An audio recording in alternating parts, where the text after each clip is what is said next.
नारायण श्याम साहब जन सुठो लिखियो कि अलाह ईअं न थिए कि किताबुनि में पढ़िजे हुई सिंध ऐं सिंध वारनि जी मां। नमस्कार दोस्तों, मां मोहित शिवाणी पहिरियों दफ़ो औपचारिक रूप सां कंहिं वीडियो जे माध्यम सां तव्हां सां जुड़ी रहियो आहियां। 10 अप्रैल अंतर्राष्ट्रीय सिंधी मातृभाषा दिवस आहे।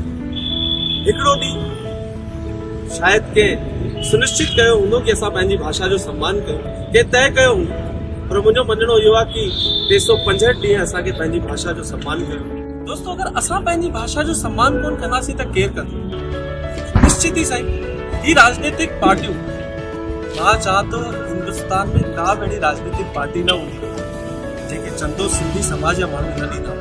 अब तो हू असांखे भले विधायक जी सीटूं ॾियनि न ॾियनि, सांसद ठाहिनि न ठाहिनि, पार्षद ठाहिनि न ठाहिनि, ॿी ॻाल्हि थिए असां पंहिंजे कार्यक्रमनि में उन्हनि खे घुराईंदा आहियूं, उन्हनि जो मान कंदा आहियूं, उन्हनि खे शॉलूं पाराईंदा आहियूं, उन्हनि खे मालाऊं पाराईंदा आहियूं, उन्हनि खे पेरे पवंदा आहियूं, उन्हनि सां फोटो खिचाईंदा आहियूं, असांखे ख़ुशी थींदी आहे। असां छो त हिते गॾे मिसे रहियासीं।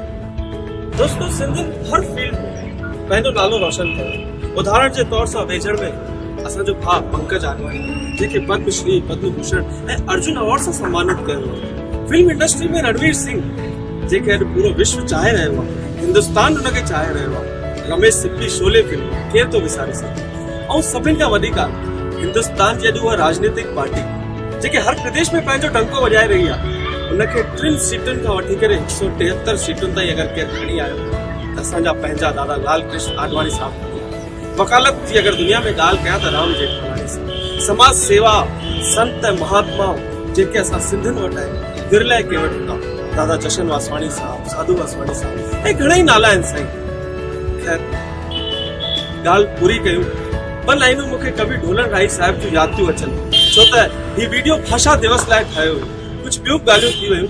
उन्हनि सुठो लिखियो आहे कि दुनिया जूं सभु ज़ुबानूं, तव्हां हिंदी, इंग्लिश, फ्रेंच, जेकी भाषाऊं सुठे नमूने ॻाल्हाए सघो था, सिखी सघो था, भले सिखो। दुनिया जूं सभु ज़ुबानूं बेशक रखो अखियुनि ते, पर पाण में ॻाल्हायो पंहिंजी ज़ुबान सिंधी।